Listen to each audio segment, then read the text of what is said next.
Di lang ho tayo papasok sa isang antinga na ganun lang kadali. Isagawa ang pag-ibig sa Diyos, pananampalataya at pag-asa at sa pamamagitan ng tiyaga, pagtitika, pagtitiis. Malinaw po yan. Nababasa nyo po sa Biblia po yan. Ayan. Pagtsatsaga. Sinabi sa Roma 5:4. Ang pagtsatsaga ay nagbubunga ng katatagan at ang katatagan ay nagbubunga ng pag-asa. Malinaw po yan. Sa Roma 5:5 sinasabi na hindi tayo nabibigo sa ating pag-asa sapagkat ang pag-ibig ng Diyos ay ibinuhay sa ating mga puso sa pamamagitan ng Espiritu Santo na ipinagkaloob sa atin. Malinaw po yan. Pakita ko sa iyo yung ano ng... Kung paano nyo mapapagana ang mga anting-anting ninyo. Kailangan ho, gumawa ho tayo ng kabutihan sa kapwa natin. Ayan, nakasulat sa Roma 12:12. Magalak kayo dahil sa inyong pag-asa ay magtitiyaga kayo sa inyong mga kapigatian at laging manalangin.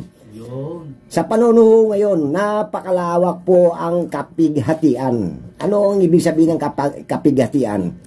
Maraming nalulumbay sa inyo, nalulungkot sa inyo. Sa trabaho lang, trabaho. Kapighatian. Sinira pa trabaho. Dumating yung sa buhay ninyo, yung pagdurusa. Mga pulis na kagaganda ng trabaho. Ayan o, dahil kaunting init lang ng ulo, pinatay yung kasama. ito ang kailangan natin.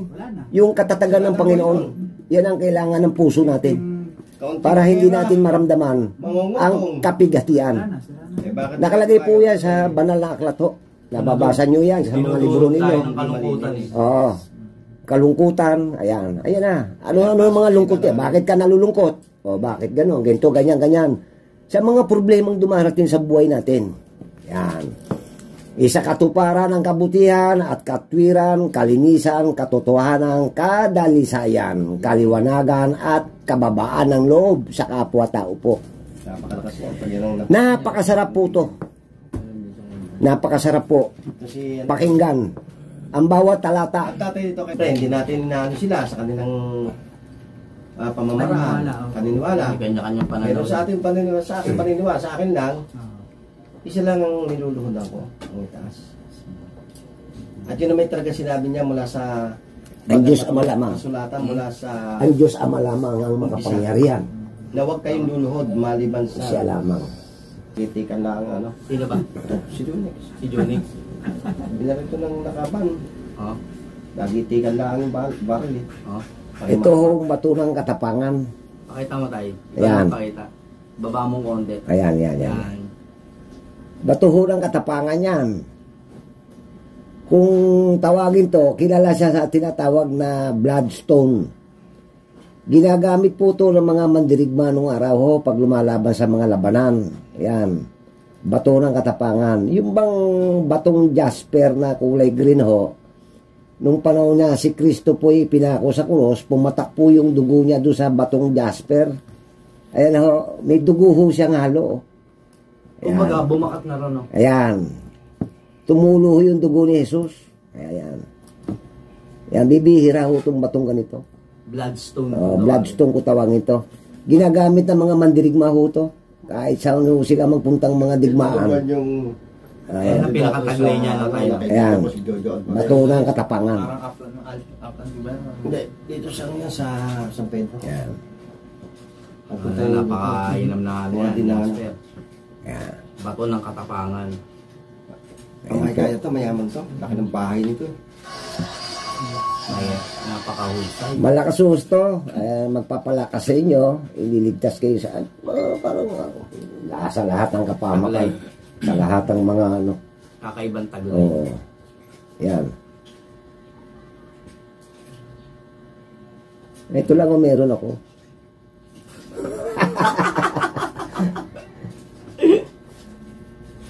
Nag-iisa lang ito Sariling gamit po. Oo. Yung paliwanagan tayo dun sa may sa may gamit ng Zanzibar. Sino una talaga ang pinaka naglathala niya ng mga orasyon pagdating sa atin dito sa Cavite? Ang simbahang simbahang ano yan Aglipay. Aglipay. Oh. Lang nagturo ay ang Si Father Aglipay. Aglipay yun eh. Oo. Kaya nga Aglipay ang apelyido. Yan eh, isang pari na, isa sa mga lumaban sa mga panahon ng Kastila noong araw. Oo. Isa po siya mga pare. At isa rin siyang gumagamot. Oo. Noong panahon na wala pang mga hospital at saka Oo, wala pa. Oo. Yan, si Father Aglipay. Tapos, siya ang gumamit ng Zanzibar Oo, Zanzibar. na tinatawag natin Portuguese. Portuguese. Oo. Oo. Tapos, yung mga orasyon na yan ay mas mainam sa Pinakamalakas sa San Miguel Arcangel yan. Dahil yan eh, ang Zanzibar eh, ano yan eh, pangbarakuhan talaga yan. Pangharapan talaga yan. back to back. Oo. Sa likod, meron. Ang harapan yan, eh, infinito Diyos. Ang likuran eh, infinita Diyos. Babae, lalaki yan. Oo. Magkabilaan yan, baligtaran yan. Hindi mo mapapagana yan kung walang susi yan o walang yabe. Tama. Si tatay po kasi yung nagpaliwanag sa akin bago niya iabot sa akin yan. Yung medalyon ng Zanzibar. Andiyan ba sa'yo? Ha? Nasa iyo? Doon, iniwan ko. Iniwan mo. Oo. Kasi dinadasalan ko yun. Oo. Lalo pa ngayong biyernes. Tanghali na ba? Dinadasalan ko naman lahat. Oo. Di ko pwedeng pabayaan yung Oo, tama, correct. yan yung mga may magaling na ano ron. Ito, pinala mo to. Oo. Kaya, Kaya na tayo sa akin likod eh. yan. No? Eh, akin? Oo. Ayan. Ito naman yung aking solo ohos na ang baligtad ay ano, Santo Niño. Salvador del Mundo. Salvador. Oo. Tanungan to. Medalyon ng tanungan to. Yan. Magtatanong ka sa kanya. Pakita mo sa kanila tayo. Yan. Para alam din nila kung paano ang pagtangan talaga nila. Ito. Ayan ho. Ayan. Ito po Coronados po yan, di po ba? Ito po solo ohos. Kung tawagin ngayon, sa panahon ngayon, yung sinasabi nilang tres pico. Oo. Ayan. Na dapat Ayan. Diyan talaga ang gamit ng tres pico. May basag ho yan. Ito ho, itong tres pico to, pangkalahatan ho to. Ayan. Sa gamutan, maganda ho to. Sa mga panganib, sa mga sakit. Ayan. Lihisan to, o tawagin to, tagaliwas. Ayan. Ayan po yan. Ayan. Ang baligtad niya, Salvador. Salvador del Mundo na nakatayo, nakatungtong sa mundo. Na may basag na A, Ga, at E. Age. Ayan. A-G-E. Ayan o. Ayan o. Yan. Ayan. Antigong medalyon ho to. 19 na yan tayo. O, hindi na natin malaman. Hindi ko naman naitanong doon sa nagbigay sa akin ng to kung ilang taon na to. Basta ito ay antigo na ho to. Ayan. Ayan. Oo, nakalabo. O, ito namang isa una to. Ito Corona Clavo. Wala na ho manipis na Dati ho ba makapal yan? Oo, ayan. Magaling ho to, mahusay ho to, ayan. Kasi yung dasal ng Salvador del Mundo, naroon din nakapaloob sa Corona Clavo. Kumpleto yan Kumpleto ho, ayan. Kaya yan, dalawa na yan, pinagsama ko na yan. Ayan. Yung orasyon niya, ayan siya. Ayan siya sa harap. Ayan. O, ayan. Mahusay din po ba yan? Ayan. Anong husay niya? Anong taglay niyan tay? Corona Clavo. Ang Corona Clavo, ano to kung tawagin ng mga matatanda nung araw, napakahirap pong magdalahonan to. Bakit? Kung tawagin to nung araw ng mga matatanda, bigay bawi. Paano bigay ang bawi? Bibigyan ka pero babawian ka. Ganun ba yun? Oo. Bigay bawi to. Ang Corona Clavo? Oo, Corona Clavo.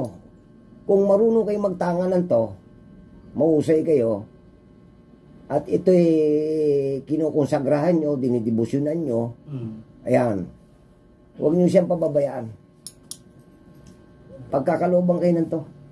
Totoo naman. Lahat ng kahilingan ninyo, lahat ng mga kanon nyo, gamitin nyo lang sa kabutihan. Ayan. O, ayan o. Ayan. Solo Ojos, ang baligtad niya, Salvador del Mundo. May mga antigong medalyon nung araw ng Tres Pico, saka Corona Clavo. Yung mga susi po yan. Tsaka Opo, yan. may susi to. Ito, hindi mo naman mapapagana to eh. Parang sasakyan yan eh. O, kung walang susi, hindi mo mapapaandar ang sasakyan. Tama. Kailangan, sa bawat orasyon, sa panahon ng kagipitan, kabisado nyo ang bawat susi o liabe na nakapaloob dito. Sa ano? Marami nagtatanganan to ngayon, yung Tres Pico. No? Pero baligtaran, puro mata. Ito, iba ang baligtaran to eh. Oh. Itong Tres Pico, itong Solo Ojos na to, kung tawagin to nung araw ng mga matatanda, tanungan to. Kaya magtatanong ka sa kanya kung may nawawala ba o anong bagay na ano, kaya sasagutin. Makikita nyo. Yan. Ito naman nakasabit sa liig kung ganoon. Pero ang likuran niya, sa bandang batok nyo, San Benito ho to, San Benedico na medalyong pula. Ayan. Ay pinagkalob sa akin ng aking matalik na kaibigan. Ayan. Ayan ho. Ayan. Antigong medalyon ho to eh. Sampan pa ng Trias. Ayan. Ito medalyon ng San Benito na antigo. Ang nagmimiari ho to, isang kilabot na antingero ng General Trias sa kanang Malagasang. Nako, napaka-history ho to ng medalyon na to. Ayan po. Mahusay din po yan sa bala. Oo, lisang bala. Lisang bala. O, lisang bala. Meron po ang bala niya na hindi Sakit. Ayan, sa lahat ng mga sakit. Ayan. Sa mga sakit. sabak-sabak. Ayan o. Ayan.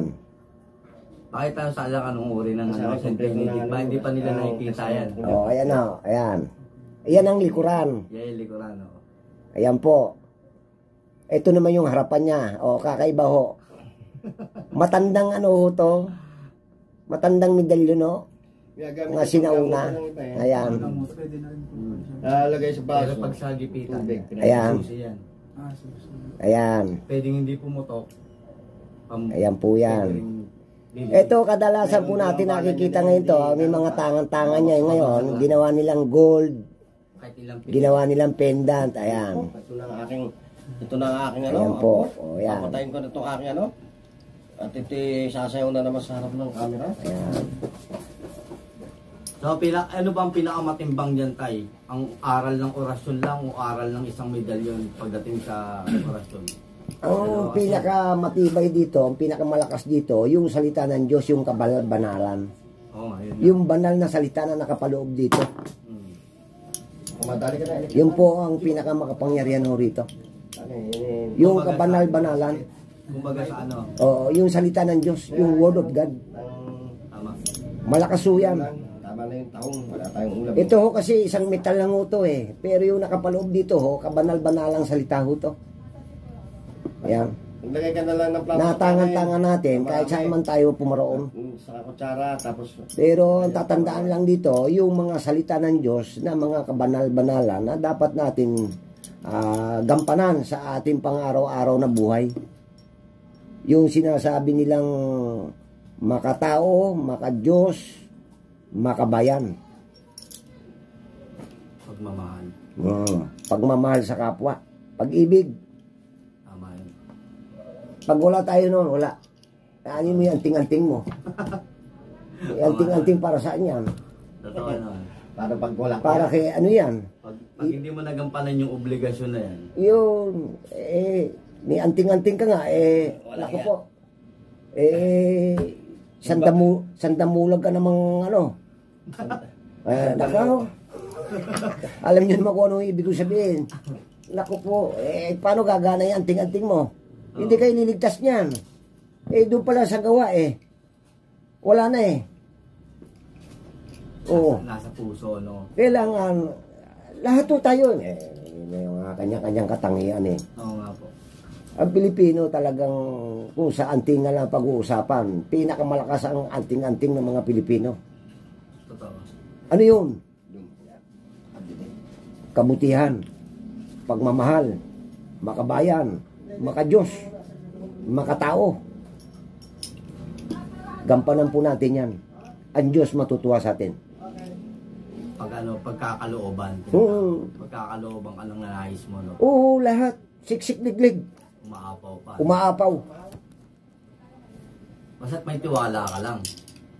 Marami po ngayon naniniwala sa Diyos, pero yung faith wala. Walang tiwala. Totoo yun. Ito, nakalagay sa banal na aklat, yan, Bili ka muna ito kay Reverend. Yung tira kapon.